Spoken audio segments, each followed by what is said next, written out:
Hello guys! Hello! Aries, welcome dito sa aking channel, Kapalaran 888 Aries. Alamin natin kung anong messages, vibration, gabay energy para sa lahat ng Aries. Tay general reading, so pwede kang makaresonate guys kung ano yung gustong sabihin sa iyo ng baraha. Okay, Aries, passion and compassion. Ooh. So dito Aries, unahin natin yung compassion card. Sinasabi na kailangan mong maging mabait sa sarili mo sa next half ng 2024. So, wag mong i-pressure yung sarili mo. Wag mo din na parang marami kang regrets or marami kang gustong mangyari sa buhay mo and pwede mong sisihin yung sarili mo. Dito sinasabi na kailangan mo magpatawad, kailangan mo maging gentle sa sarili mo, and kailangan mong hanapin yung kaliwanagan. Diba? Kasi parang, kung makikita mo dito, hindi ka masyadong nakafocus sa positive. Diba? Ang dami mong mga pinanghihinayangan, regrets, worries, or kung ano pa man.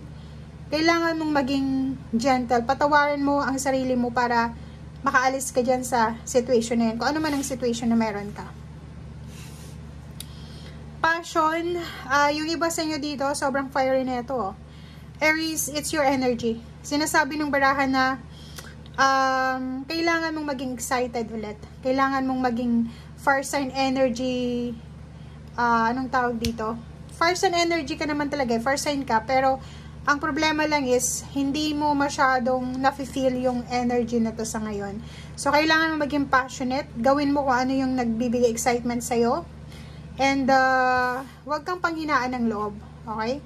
So, yan ang nakikita natin dito.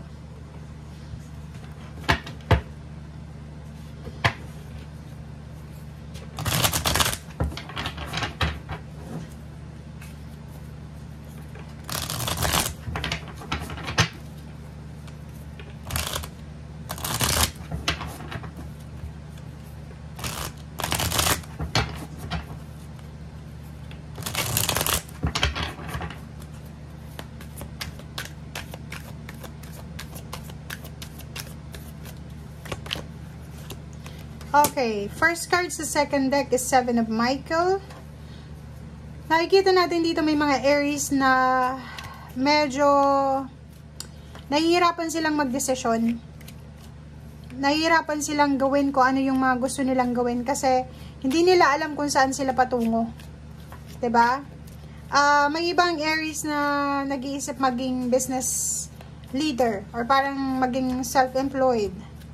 Sinasabi ng baraha, huwag kang gagawa ng desisyon, lalo na sa business, na hindi mo pinag-iisipan ng mabuti. Kahit sinasabi dito ng passion card na to na gawin mo kung ano nagbibigay excitement sa'yo, pero kung yung business na gusto mong simulan is hindi mo naman kabisado, make sure na i-review mo lahat ng detalye or hanapin mo yung tamang sagot dito. Or makuha mo dapat yung tamang solusyon dyan. Okay?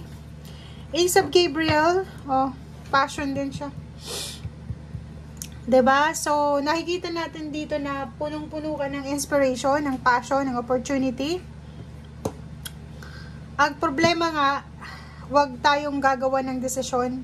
Kahit sobrang passionate ka, halimbawa, gusto mong magnegosyo kasi wala ka namang pera. 'Di ba yung passion mo, yung excitement mo na makapag-open ng business, pag-isipan mo ng mabuti.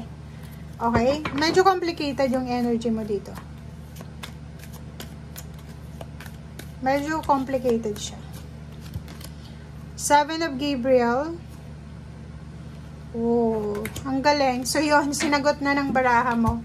So, yun, sinasabi ng baraha sa'yo na itong Ace of Ariel, sobrang swerte ka. Sobrang swerte ka sa araw-araw. Since, siguro last year. Ito lang yung second half ng taon nito na maraming swerte ang darating sa'yo, bagong resources ng money, time, support. Ayun na nga, may change of job or promotion. So, siguro kung negosyo to, na sobrang passionate ka, marami siguro yung susuporta sa'yo. 'Di ba? Maraming mga tao yung tatangkilik sa negosyo mo, kung gusto mo magnegosyo or gusto mong maging self-employed or gusto mong maging empleyado. So, ano man yan, sinagot na kasi dito sinasabi, kailangan mo magdahan-dahan. But dito sinasabi, stand up for what you believe in. Kung alam mo, okay, kung sobra-sobra yung passion mo, sobra yung excitement mo, why not, diba? So, ikaw lang yung makakapag-desisyon.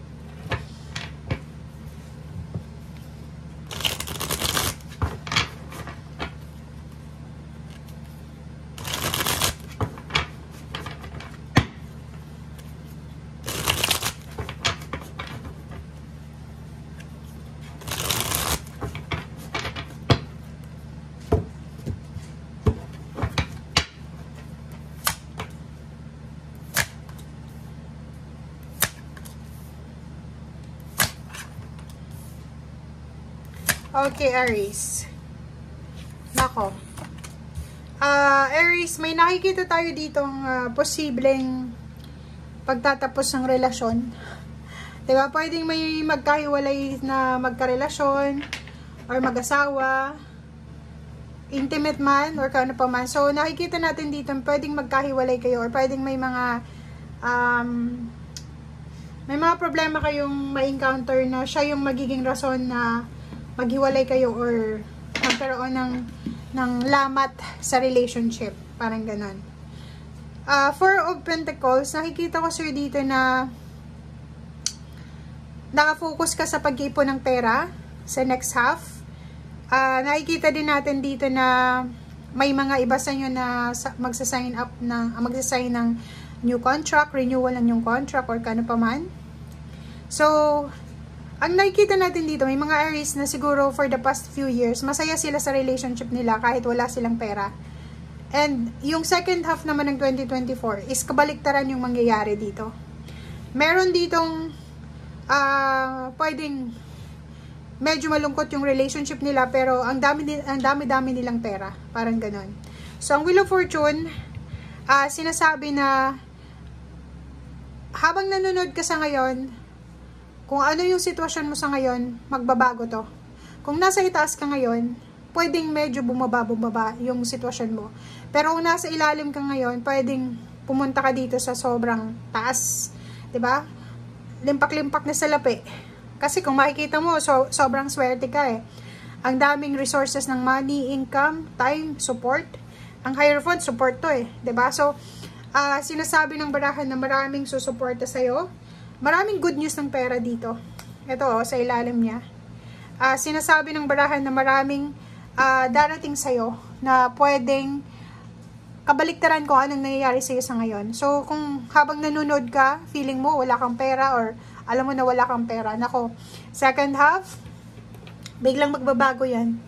And, ang problema lang dito, eto, na pwedeng, may mga relationship na pwedeng masira or, may makipaghiwalay sa'yo kasi siguro may mga bisyo or kung ano pa man or kung ano man tong mga problema, basta may eto lang yung medyo negative siya. Okay? So thank you guys. Bye!